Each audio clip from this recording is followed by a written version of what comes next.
Hello everyone, welcome back to our video series Founders Corner. I'm Steve Carr, the founder of Crawford Software, an ERP consulting and implementation company.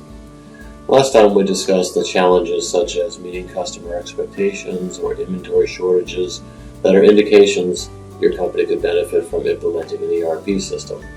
Today we're going to start the discussions related to finding, selecting, and implementing an ERP system once you decided that your company does in fact need an ERP system. Budget. One of the first things that you should consider is a budget. This may seem early in the process, but having a target number, even if it's only a preliminary number, will be a big help to both yourself and the ERP systems that you're speaking to. Every software vendor and reseller will be asking for this question early in the process. Knowing an approximate budget number will help you to make sure the functionality your business requires can be purchased and implemented within your target amount. Know your business and know your business processes. Before beginning the process of searching for an ERP system, it is a really good idea to make sure you know the details of your current processes, as well as what works and what doesn't work. A good approach for this is to start with a conference room review and walkthrough. Follow the business transactions from the time you receive a customer order until the time you receive payment from the customer, otherwise known as order to cash, as well as from the time you identify the need to purchase raw materials or ingredients, create a purchase order, until the time you pay the supplier, otherwise known as procure to pay. During these reviews, you should focus on the transaction process and the triggers. So not just what and how do we create a purchase order for raw materials or ingredients, but what is the trigger? What tells you what you need, when you need it, and is that trigger in time? Is it a proactive trigger, or is it too late, a reactive trigger?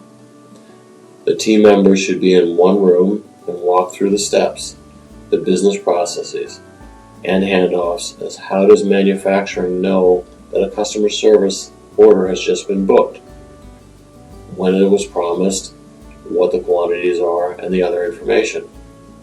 A typical walkthrough for order to cash might include: Step 1. Create a sales order. Include information on how are you receiving these orders. Are they coming in by phone, fax, email, EDI, a customer portal? How do we know when we can deliver? How do we confirm that to the customer? Do we send them an acknowledgement or other document? Do we send those documents via email, mail, EDI? The second step would be to create a job to build the product the customer ordered. Your company may ship from inventory or build from other triggers, so in some ways this may not align exactly to how you currently do your processes. But we're trying to go through the core transactions and triggers, so this will work even if you're a ship from inventory company. And we'll talk about it more in later steps, where you would jump in about step 6. Step 3, issue the raw materials or ingredients to the job. Things you want to look for are: do we use a job traveler to confirm what to issue, tell them where to pick it? Do we record lot numbers for the raw materials usage of the job? Do we need additional details about the raw materials used? Details from the supplier like a heat number, tensile strength, their date of manufacture, other things.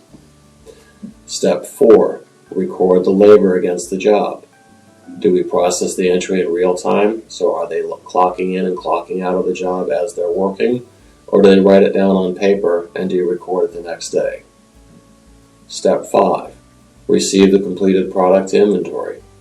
Do we record lot numbers, serial numbers for the finished goods we receive? Are we keeping track of where we place the inventory? What warehouse, what bin? Step 6, customer shipment. Do we create a pick list, pick the inventory, and ship the order to the customer? What are you tracking when you do that? FedEx numbers, tracking, bill of lading, other things? Step 7, invoice the customer. And step 8, process the payment cash receipt for the invoice. For the procure to pay, some typical steps might include: Step 1, create a purchase order for the required raw material or ingredient. Include discussions like, how did you know you needed to order that? How did you know who to order it from? How did you know what the price should be? How are you sending those to your vendor? Email, mail, EDI, through their portal. Step 2, receive the goods to inventory. Process the receipt. Is it entered real time? How do we put goods away? How do we know where to store them? What warehouse, what bin? Do we print any forms with the receipt for the put away? Do we store any additional documents from the supplier, such as information and COAs? Step 3, receive the invoice from the supplier.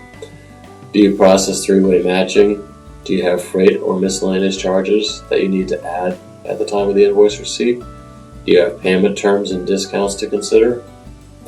Step 4, process the payment to the supplier. How is this identified? How are we paying the vendor? Is it a physical check, an ACH, a credit card, bank transfer, positive pay? Thank you for taking the time today. We'll be publishing some reference documents regarding the business process steps discussed here, as well as some questionnaires that can be used to help you further define your business processes and business requirements. The links for those will be in the description below.